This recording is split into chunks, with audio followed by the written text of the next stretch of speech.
Welcome to all. കഴിഞ്ഞ ക്ലാസ്സിൽ നമ്മൾ ബയോളജിക്കൽ കൺട്രോളിനെ കുറിച്ചാണ് പറഞ്ഞത്. ഇനി പറയുന്നത് കൾച്ചറൽ കൺട്രോളിനെ കുറിച്ചാണ്. ഈ കൾച്ചറൽ കൺട്രോള് എന്ന് പറയുന്നത് ഒരുപാട് കാലങ്ങളായിട്ട് നമ്മൾ ചെയ്തുകൊണ്ടിരിക്കുന്ന ഒരു കാര്യമാണ്. അതായത് സിംപ്ലി പറയുകയാണെങ്കിൽ നമ്മുടെ ക്രോപ്സിനെ, അതായത് നമ്മുടെ ഹോർട്ടിക്കൾച്ചറൽ പ്ലാന്റ്സിന്, ക്രോപ്സിനെ വേറെ പെസ്റ്റും കാര്യങ്ങളൊന്നും അറ്റാക്ക് ചെയ്യാതിരിക്കാൻ വേറെ ഏതെങ്കിലുമൊക്കെ ക്രോപ്സ് അത്രയും നല്ല വാല്യൂ ഒന്നും ഇല്ലാത്ത, എക്കണോമിക്കൽ വാല്യൂ ഒക്കെ കുറവായിട്ടുള്ള ഏതെങ്കിലുമൊക്കെ വേറെ ക്രോപ്സിനൊക്കെ നമ്മുടെ ആ ഒരു ഫീൽഡിൻ്റെ ചുറ്റും അതുപോലെ ഇടയിലൊക്കെ നട്ടുപിടിപ്പിക്കുന്ന ആ ഒരു ഇതാണ് സിംപ്ലി പറയുകയാണെങ്കിൽ കൾച്ചറൽ കൺട്രോൾ എന്ന് പറയുന്നത്. ഇതിൻ്റെ കുറച്ച് കാര്യങ്ങളാണ് നമുക്ക് ഇപ്പോൾ പഠിക്കാനുള്ളത്.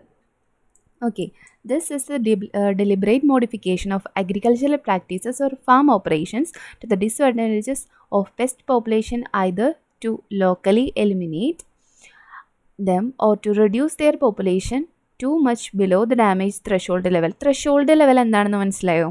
threshold level എന്ന് പറഞ്ഞാലേ കൂടുതലാവുക, അതായത് ഒരു ലെവൽ ഉണ്ടായിരിക്കും, അതായത് അതിൻ്റെ ആക്ഷൻ, ആ പെസ്റ്റിൻ്റെ ആക്ഷന് കൂടുതലും കുറവും ഉണ്ടായിരിക്കും. ചില സമയത്ത് ഈ പെസ്റ്റിൻ്റെ ആക്ഷൻ വളരെ കൂടുതലായിരിക്കും. ഇപ്പോൾ നമ്മുടെ ചുറ്റും തന്നെ നോക്കുകയാണെങ്കിൽ ചില ജീവികളെ നമ്മൾ ചില സമയത്ത് ഒരുപാടായിട്ട് കാണും, അല്ലേ? തുമ്പികളൊക്കെ ചില സമയത്ത് നമ്മൾ കൂടുതലായിട്ട് കാണാറില്ലേ? വർഷത്തിൽ എല്ലാ സമയത്തും കാണില്ലല്ലോ.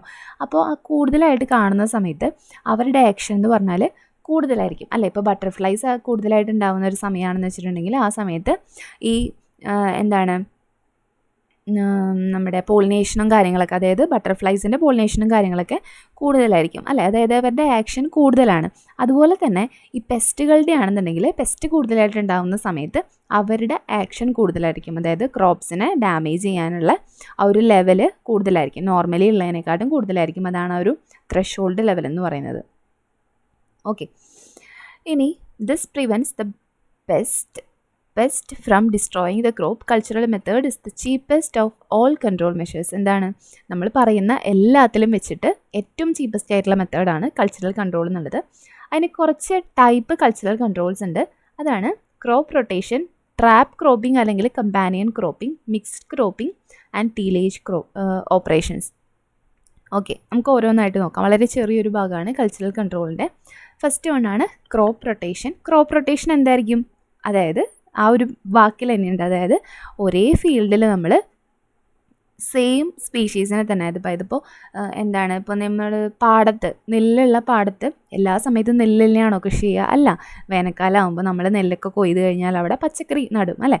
അതായത് ക്രോപ്പ് റൊട്ടേറ്റ് ചെയ്തു, വേറൊരു ക്രോപ്പ് ഇങ്ങനെ മാറ്റിയാണ് ചെയ്യുന്നത്. ഓക്കെ, അതാണ് സിംപ്ലി ക്രോപ്പ് റൊട്ടേഷൻ എന്ന് പറയുന്നത്. Crop rotation is A cycle or alternating cultivation of unrelated crop plants in the field in 2 to 6 year cycle.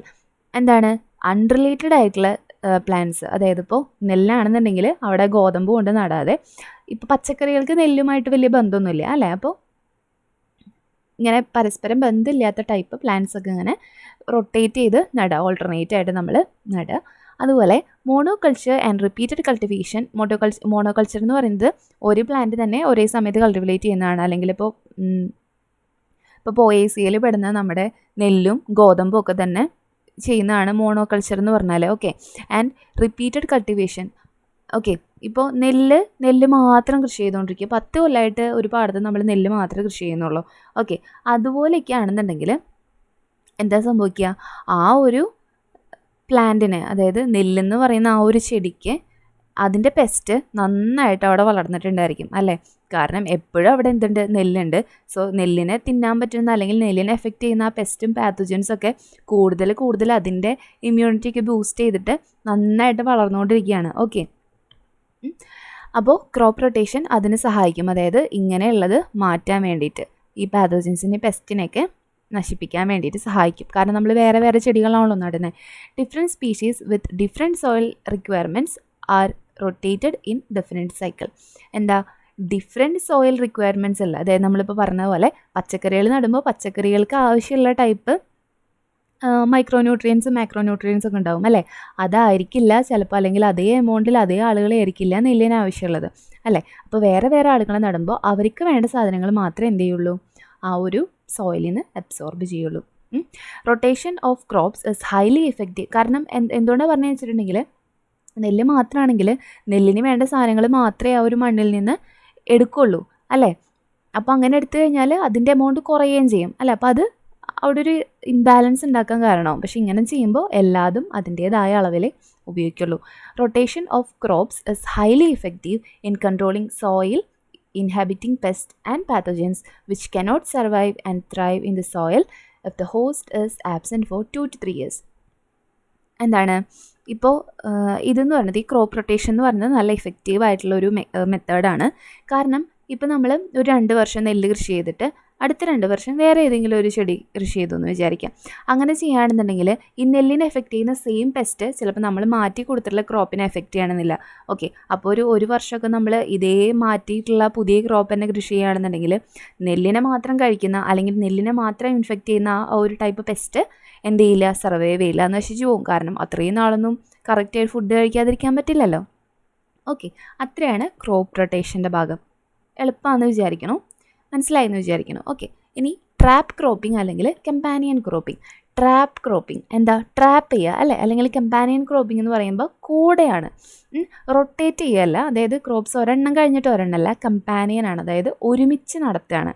Okay, അതായത് നല്ല ഇക്കണോമിക് വാല്യൂ ഉള്ള പ്ലാന്റ്സ് ഒക്കെ ഈ പെസ്റ്റ് വന്ന് അറ്റാക്ക് ചെയ്യുകയാണെന്നുണ്ടെങ്കിൽ അതിനെ അറ്റാക്ക് ചെയ്യാതെ അതേസമയം വേറെ ഏതിനെങ്കിലും പോയിട്ട് അറ്റാക്ക് ചെയ്യാൻ വേണ്ടിയിട്ടുള്ള ഒരു മെത്തേഡാണ് ഈ കമ്പാനിയൻ ക്രോപ്പിംഗ് അല്ലെങ്കിൽ ട്രാപ്പ് ക്രോപ്പിംഗ്. ഇപ്പോൾ നമ്മൾ തന്നെ വീട്ടിൽ ഏതെങ്കിലുമൊക്കെ പച്ചക്കറി നടുകയാണെന്നുണ്ടെങ്കിൽ അതിൻ്റെ സൈഡിൽ ചെണ്ടുമല്ലി പോലെയുള്ള പൂക്കൾ ഉണ്ടാകുന്ന ചെടികൾ നടും. കാരണം ഈ പെസ്റ്റൊക്കെ പെട്ടെന്ന് അട്രാക്റ്റ് ചെയ്യപ്പെടുന്നത് ഈ ബ്രൈറ്റ് കളേർഡ് ആയിട്ടുള്ള സാധനങ്ങളിലായിരിക്കും. ഓക്കെ, അപ്പോൾ അതിനെയായിരിക്കും വന്ന് അറ്റാക്ക് ചെയ്യുക. അതിന് അപ്പോഴേക്കും നമ്മുടെ പച്ചക്കറികളോ എന്തെങ്കിലുമൊക്കെ ഉണ്ടെങ്കിൽ അത് നന്നായിക്കോളും. ഓക്കെ, അതാണ് സിംപ്ലി പറയുകയാണെങ്കിൽ trap cropping. This is the method of small trap plots are maintain near the major crop. മേജറായിട്ട് നമ്മൾ എന്തെങ്കിലും കൃഷി ചെയ്യുന്നുണ്ടായിരിക്കും, അതിൻ്റെ ഇടയ്ക്കിടയ്ക്ക് ഇങ്ങനെ ട്രാപ്പ് പ്ലോട്ടുകൾ ഉണ്ടായിരിക്കും. അതിലൊക്കെ നമ്മൾ വേറെ ഏതെങ്കിലും ഇക്കണോമിക് വാല്യൂ കുറഞ്ഞ ഏതെങ്കിലും ക്രോപ്സിനായിരിക്കും കൾട്ടിവേറ്റ് ചെയ്യുന്നത്. Trap crop act as trap and attract the pest. Okay, എന്താണ് ഇതൊരു ട്രാപ്പായിട്ട് ആക്ട് ചെയ്യും. അതായത് നമ്മൾ അവിടെ പോയി കെണി വയ്ക്കുകയൊന്നുമല്ല ചെയ്യുന്നത്, പകരം ഈ ട്രാപ്പ് പ്ലോട്ട് ഉണ്ടല്ലോ അവിടെ വെച്ചിട്ടുള്ള ചെടികളെ ആയിരിക്കും പെസ്റ്റ് അറ്റാക്ക് ചെയ്യുക. ഓക്കെ, അത്രയേ ഉള്ളൂ. After the pest had established on the host in the trap plot, the plot is either ploughed or treated with pesticides. എന്താണ് ഈ പെസ്റ്റ് നമ്മുടെ ശരിക്കുള്ള നമ്മുടെ മേജർ ക്രോപ്പിനെ എഫക്റ്റ് ചെയ്യാൻ വന്ന പെസ്റ്റ് ഭയങ്കരമായിട്ട് അട്രാക്റ്റഡ് ആയിട്ട് ഇപ്പോൾ നമ്മൾ വെച്ചിട്ടുള്ള ട്രാപ്പ് പ്ലോട്ടിലായിരിക്കും വന്നിരിക്കുന്നുണ്ടായിരിക്കുക. ഓക്കെ, അവിടുത്തെ ചെടിയിലായിരിക്കും വന്നിരിക്കുന്നുണ്ടായിരിക്കുക. അപ്പോൾ അതിനെ കറക്റ്റായിട്ട് അല്ലെങ്കിൽ മൊത്തമായിട്ട് നമ്മുടെ ആ ട്രാപ്പ് പ്ലോട്ടിലുള്ള പ്ലാന്റ്സിനെയൊക്കെ നന്നായിട്ട് ഈ പെസ്റ്റ് എഫക്റ്റ് ചെയ്ത് കഴിഞ്ഞാൽ ഒന്നില്ലെങ്കിൽ ആ ഭാഗം നമ്മൾ ഉഴും, നില ഉഴാന്ന് കേട്ടിട്ടില്ലേ, അങ്ങനെ ചെയ്യും. അല്ലാന്നുണ്ടെങ്കിൽ ഏതെങ്കിലുമൊക്കെ പെസ്റ്റിസൈഡുകൾ യൂസ് ചെയ്യും. കാരണം ആ പെസ്റ്റ് നശിച്ചു പോകണമല്ലോ, അതുകൊണ്ട്. ലാസ്റ്റ് വണ്ണാണ് മിക്സ്ഡ് ക്രോപ്പിംഗ്. ഒരെണ്ണം കൂടി ഇതിൻ്റെ ലാസ്റ്റ് നമുക്ക് പറയാം. മിക്സ്ഡ് ക്രോപ്പിംഗ് എന്ന് പറഞ്ഞാൽ പല ഒരേ സമയത്ത് പല ചെടികൾ കൃഷി ചെയ്യുക, പല ക്രോപ്സ് ഒരേ സമയത്ത് കൃഷി ചെയ്യുന്നതാണ് mixed cropping. Okay, in this method 2 or more crops are grown simultaneously in the same plot. അതുകൊണ്ട് തന്നെ ഇങ്ങനെ നമ്മൾ ഒരേ സ്ഥലത്ത് പല ക്രോപ്പുകൾ കൃഷി ചെയ്യുകയാണെന്നുണ്ടെങ്കിൽ ഏതെങ്കിലും ഒരു ക്രോപ്പിനെ പെസ്റ്റ് എഫക്റ്റ് ചെയ്ത് കംപ്ലീറ്റ് ആയിട്ട് ഡിസ്ട്രോയ് ചെയ്ത് പോയാലും വേറെ ഏതെങ്കിലുമൊക്കെ ക്രോപ്സിന് നമുക്ക് ഈൽഡ് കിട്ടും. ഓക്കെ, അതാണ് മിക്സ്ഡ് ക്രോപ്പിൻ്റെ ഒരു advantages. So even if one crop is suffered from pest at the others came up well. Okay, അപ്പോൾ എന്താണ് ക്രോപ്പ് റൊട്ടേഷൻ, എന്താണ് ടാപ്പ് ക്രോപ്പിംഗ്, അതുപോലെ മിക്സ്ഡ് ക്രോപ്പിംഗ് എന്ന് മനസ്സിലായില്ലേ. ഇനി ഒരെണ്ണം കൂടി ഉണ്ട്, അതാണ് ടീലേജ് ക്രോപ്പിംഗ്. ഇതെന്ന് പറയുകയാണെങ്കിൽ നമ്മൾ നില ഉഴുതിട്ട് ഇങ്ങനെ കൂന കൂട്ടി വയ്ക്കുന്നുണ്ടോ, പണ്ടൊക്കെ ചെയ്യാറുള്ളതാണ്, ഇങ്ങനെ കൂന കൂട്ടി വയ്ക്കും. അങ്ങനെ ചെയ്യുന്ന സമയത്ത് എന്താ ഉണ്ടാവുകയെന്ന് വെച്ചിട്ടുണ്ടെങ്കിൽ ഈ പെസ്റ്റിൻ്റെയൊക്കെ അല്ലെങ്കിൽ ഇപ്പോൾ നമ്മൾ തന്നെ ഈ ചാണകത്തിൽ ചാണകപ്പുഴൊക്കെ ഉണ്ടാവില്ലേ, അതെങ്ങനെയാണ് ചാണകത്തിൻ്റെ ഉള്ളിലാണ് ഉണ്ടാകുന്നത് അല്ലേ, നമ്മൾ കൂട്ടിയിട്ടുള്ളതിൻ്റെ ഉള്ളിലാണ് ഉണ്ടാവുക. അപ്പോൾ അങ്ങനെ നമ്മൾ ഈ ചാണകമൊക്കെ കൃഷിക്ക് ചെയ്യാൻ വേണ്ടിയിട്ട് നമ്മളത് എടുക്കുന്ന സമയത്തായിരിക്കും ഇതിൻ്റെ ഉള്ളിലായിരിക്കും ഇതിൻ്റെ ലാർവേസ് ഇരിക്കുന്നുണ്ടായിരിക്കുക. അപ്പോൾ അങ്ങനെ നമ്മൾ പുറത്തേക്ക് എടുക്കുമ്പോൾ അതിന് കാക്കയും ജീവികളൊക്കെ വന്ന് കൊത്തി തിന്നും. ഇത് കുറച്ച് നേരം നമ്മൾ പുറത്ത് വെച്ചാൽ ഒന്നില്ലെങ്കിൽ ഏതെങ്കിലുമൊക്കെ ജീവികൾ കഴിക്കും, അല്ലാന്നുണ്ടെങ്കിൽ ഇത് പിന്നെ എന്ത് ചെയ്യും, ഇതിൻ്റെ ഉള്ളിലേക്ക് തന്നെ മണ്ണിൻ്റെ ഉള്ളിലേക്ക് തന്നെ പോവും. ഓക്കെ, അങ്ങനെ മണ്ണിൻ്റെ ഉള്ളിലേക്ക് പോയാൽ എന്തുണ്ടാവും, അതാണ് നമ്മുടെ ഈ തെങ്ങൊക്കെ തുറക്കുന്ന വണ്ടായിട്ട് വരുന്നത്. ഓക്കെ, ബീറ്റിലായിട്ട് വരുന്നത് ഈ ചാണകപ്പുഴ വലുതായിട്ടാണ്. ഓക്കെ, അപ്പോൾ അങ്ങനെയുള്ള അതിൻ്റെ മാത്രമല്ല വേറെ പല ലാർവേസും ഇങ്ങനെ മണ്ണിൻ്റെ ഉള്ളിലൊക്കെ ഉണ്ടായിരിക്കും. ഓക്കെ, അത് ഹൈബർനേഷനിലോ മറ്റോ ഇരിക്കുന്ന ടൈമായിരിക്കും.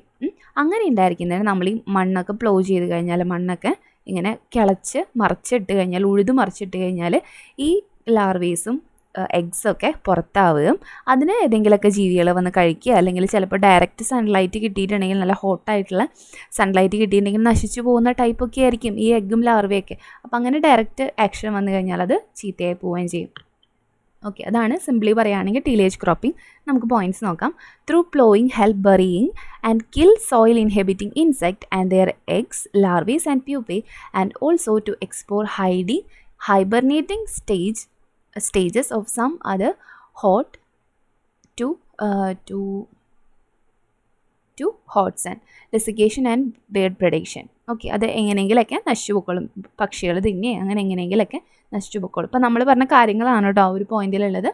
പിന്നെ plastering the field bounds with but will eliminate some insect from which breed in grasses. അതായത് നമ്മളിപ്പോൾ അവിടെ നല്ല പുല്ലും ഒക്കെ വളർന്ന് നിൽക്കുന്ന സമയമാണെന്നുണ്ടെങ്കിൽ അതും വല്ല ജീവികളൊക്കെ ഉണ്ടെന്നുണ്ടെങ്കിൽ, അതായത് പെസ്റ്റൊക്കെ ഉണ്ടെന്നുണ്ടെങ്കിൽ അതിനെയും അവിടെ നിന്ന് ഇല്ലാതാക്കാൻ സഹായിക്കും. പിന്നെ cultural control is significant in that this is cheap, has no toxicity or residue problems, and there is only minimal harm to non target organisms. Okay, ഇത് നല്ല ചീപ്പായിട്ടുള്ള, ഏറ്റവും ചീപ്പായിട്ടുള്ള മെത്തേഡാണ് കൾച്ചറൽ കൺട്രോൾ. നമ്മൾ ഫസ്റ്റിലേ പറഞ്ഞിട്ടുണ്ടായിരുന്നു. അതുപോലെ ടോക്സിസിറ്റി ഒന്നുമില്ല, റെസിഡ്യൂ പ്രോബ്ലംസ് ഒന്നുമില്ല. അതായത് ഇപ്പോൾ നമ്മൾ കെമിക്കൽസ് ഒക്കെയാണ് യൂസ് ചെയ്യുന്നതെന്നുണ്ടെങ്കിൽ ആ കെമിക്കൽസ് നമ്മുടെ പെസ്റ്റിനൊക്കെ കില്ല് ചെയ്ത് കഴിഞ്ഞാലും അവിടെ ആ മണ്ണിൽ, സോയിലിലും വാട്ടറിലൊക്കെ അതിൻ്റെ റെസിഡ്യൂസ് ഉണ്ടായിരിക്കും, അല്ല അത് പൊല്യൂഷന് കാരണമാവും. അങ്ങനത്തെ പ്രശ്നങ്ങളൊന്നും വരുന്നില്ല. ഓക്കെ, ഇത്രയാണ് നമ്മുടെ മെയിനായിട്ടുള്ള കാര്യങ്ങൾ, കൾച്ചറൽ കൺട്രോളിൻ്റെ പോയിൻറ്റ്സ്. ഓക്കെ, മനസ്സിലായെന്ന് വിചാരിക്കണു. ഇനി വേറെയും ഭാഗങ്ങളുണ്ട്, നമുക്ക് വേറെ ദിവസം നോക്കാം. ഓക്കെ.